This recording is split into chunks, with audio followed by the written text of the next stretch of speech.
Olha, o filme Gladiador, toda aquela história épica de vingança, de redenção, dá pra entender tudo, tudinho mesmo, através de uma única e brutal regra do poder. É isso que a gente vai fazer aqui. Vamos pegar uma lei do livro As 48 Leis do Poder para mostrar como a tragédia e o triunfo do filme foram, de certa forma, inevitáveis desde o começo. E que lei é essa? É a lei número 15. E ela é direta e, olha, bem brutal. A ideia aqui não é só ganhar, sabe? É aniquilar. É uma regra que não abre espaço para pena, para misericórdia. Tá, mas como é que uma regra dessas, tão abstrata, aparece na rivalidade entre o Maximus e o Cômodo? É exatamente aí que a gente vai mergulhar. Vamos usar o filme como um estudo de caso perfeito das consequências de hesitar na hora H no jogo do poder. Então vamos lá. Primeiro, vamos entender a lógica fria por trás desta lei. Olha, a lógica é assustadoramente simples. O que o Robert Greene diz é o seguinte: um inimigo sobrevive, mesmo que fique fraco, uma hora ele volta. E quando ele voltar, pode ter certeza, ele vai voltar com um desejo de vingança, nossa, muito, mas muito mais forte do que antes. Isso mostra a psicologia da coisa, né?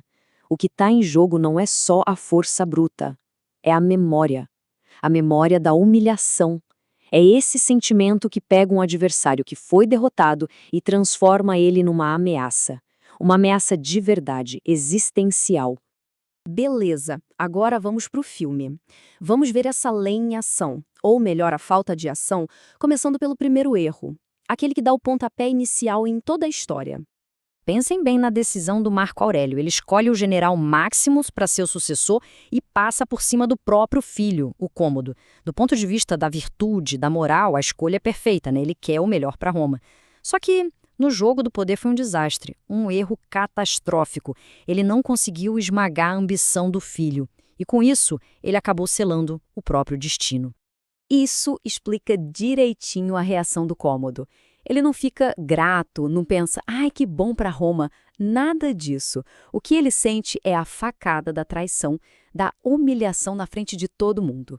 E é essa humilhação que leva ele a fazer o que fez, matar o próprio pai. E aí o que acontece? Cômodo sobe ao poder e, numa ironia assim trágica, ele comete um erro muito parecido com o do pai. Só que as consequências, no caso dele, vão ser ainda piores. O padrão aqui é impressionante, né? Pai e filho. Os dois hesitam na hora de destruir o inimigo.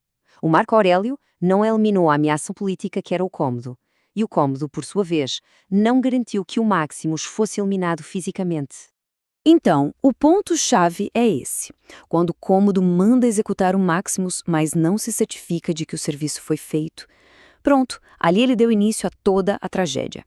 Foi como deixar uma brasa acesa, sabe? Uma brasa que depois ia botar fogo no império inteiro. E é exatamente aqui que o jogo vira. A dinâmica do poder muda completamente com a volta do homem que teoricamente deveria estar morto.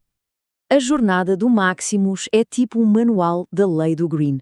Pensa só, de sobrevivente ele vira escravo, depois gladiador, até se tornar uma lenda para o povo. Essa ascensão toda só foi possível porque ele sobreviveu àquele primeiro ataque. É o combustível dele. E é por isso que a volta dele é tão poderosa. Ele não está mais lutando só para sobreviver. Não! Ele está lutando com a força de um homem que já perdeu absolutamente tudo. A vingança vira o motor dele. E isso transforma numa força, nossa, muito mais perigosa. E aqui a gente vê a inversão total do poder. Enquanto o Cômodo está lá, sentado no trono, o Maximus está na arena, conquistando o coração do povo de Roma. A popularidade dele vira tão grande que ele se torna o verdadeiro imperador. O imperador moral. E isso destrói a autoridade do Cômodo por dentro. Tudo isso prepara o terreno para o clímax, o acerto de contas final. Aquele momento inevitável em que a lei, que foi ignorada 2 vezes, finalmente se cumpre.